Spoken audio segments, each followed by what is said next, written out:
The governor's proposed budget cuts could affect the college's continuing education program. The annual fall performance of college dance is this weekend. We leap in and highlight what these performances have to offer. And the 18-acre prairie reserve on campus provides a community with wildlife, plants, and a beautiful landscape. We take you on a guided journey through the Russell R. Kirt Prairie. And all that and much more on this edition of Courier TV News.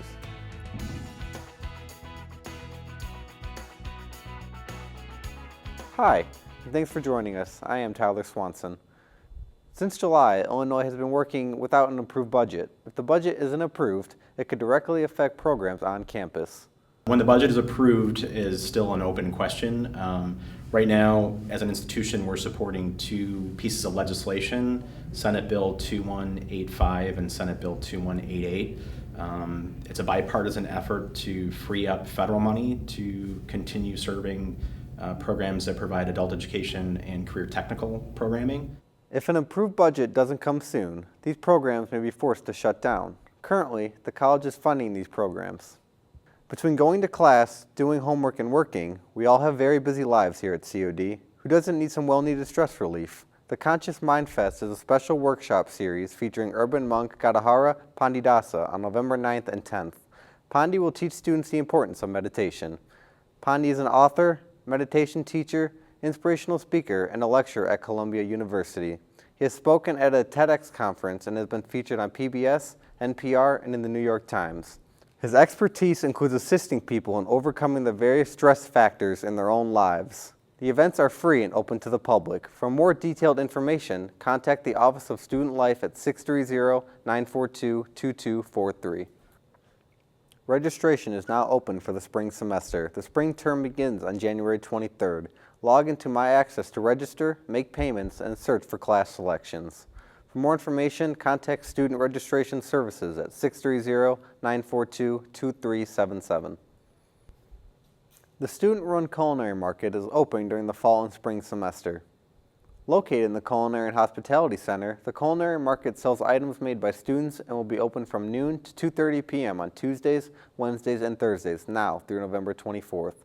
The menu at the culinary market changes daily and is tied to the curriculum of several classes. For more information on the culinary market, please call 630-942-2359 or email culinarymarket@cod.edu. Culinary and Hospitality will host a free open house at 7 p.m. on Tuesday, November 10th in the Culinary and Hospitality Center, room 2001. During the event, attendees will get an overview about COD's culinary and hospitality program, including information about degree and certificate programs, financial aid and transfer opportunities, and the college's innovative 3+1 bachelor's program with Roosevelt University. In addition, attendees will be able to observe classes taking place and tour the program's state-of-the-art facilities. For more information about this event, please contact Anna Gay at 630-942-2502. Artist Zoe Nelson transformed the Cleve Carney Art Gallery into a shifting landscape of pulsating and vibrant paintings. This is my first completely reversible painting exhibition. The paintings are installed from the ceiling, and really the viewer is invited to walk around the space however they want, and it's a very, very open exhibition in that regard.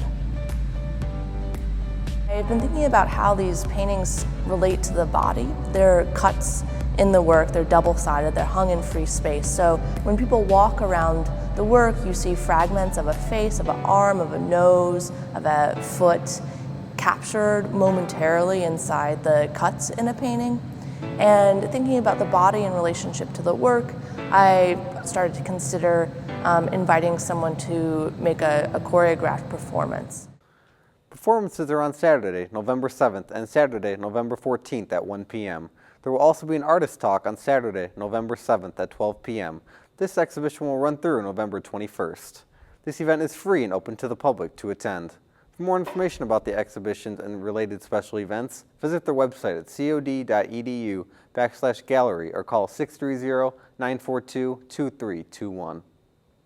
The College Dance will present its annual Fall Dance Concert on Friday, November 6th at 7:30 p.m. in the Belushi Performance Hall in the Mack Art Center. The concert will feature ballet, modern jazz, and contemporary dance styles and will be choreographed by dance faculty and performances by COD student dancers. From this year's performance, as in past performances, there's going to be a mix of jazz, contemporary jazz, modern, and just a little bit of ballet. I'm trying to reach a wide range of audiences with this one piece and hopefully connect the same way it connects to me. It's kind of a lot of fun, but a bit of hard work at the same time, coming in and especially with this show only having 7 weeks to get prepared to do it, so we had a lot of work to do in a short amount of time. So it's a lot of hard work, but fun at the same time. Tickets for the event are $6 general admission. For tickets and information, call 630-942-4000. Chaparral's quarterback Devin O'Hara is striving for greatness on and off the field. As Devin works hard and focuses on his schoolwork, his mind is also focused on leading the Chaparrals to a bowl invitation.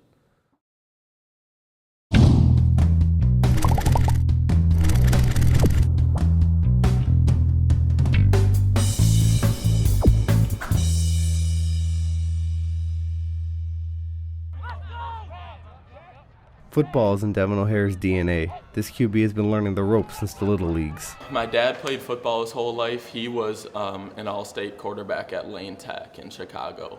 And ever since he coached me all in Little League, he coached my brothers. He's always been involved in the game.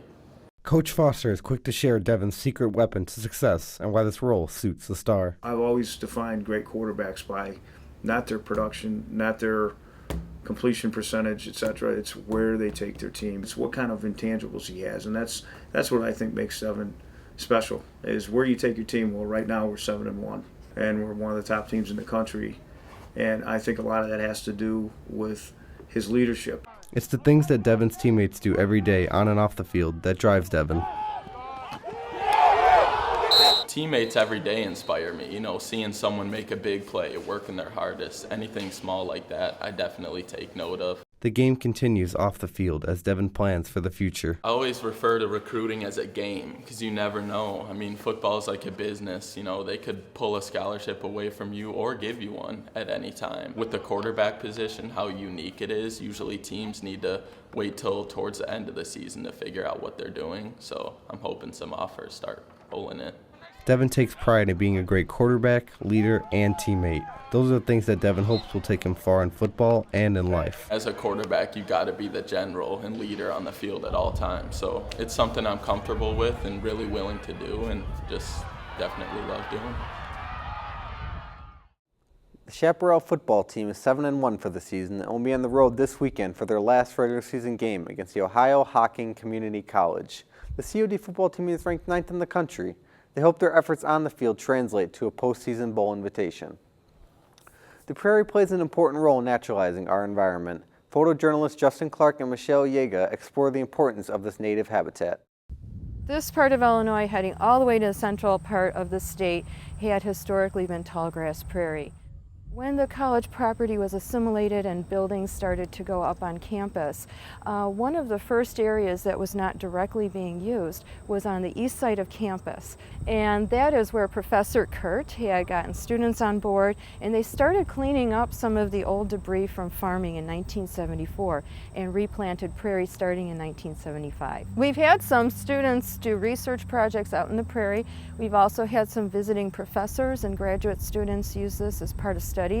It's unusual now to find much prairie left in Illinois, and having even restorations as old as ours going back 20, 30 or more years. So we get inside and we see some of the unique things that the prairie has in terms of plants. We do have a couple mowed trails through the prairie. One of them also has a concrete mesh that was laid down to make it a little more accessible. So the trails will wind through past behind us. We have one of our backdrops is a pond. There was a petition by a number of faculty as Russell Kirt was retiring. They really wanted to honor his efforts here on campus because it was with his initial startup and many, many hours of work, involvement with students and some community members, as well as his own family in helping out here in the prairies. They thought he deserved the recognition.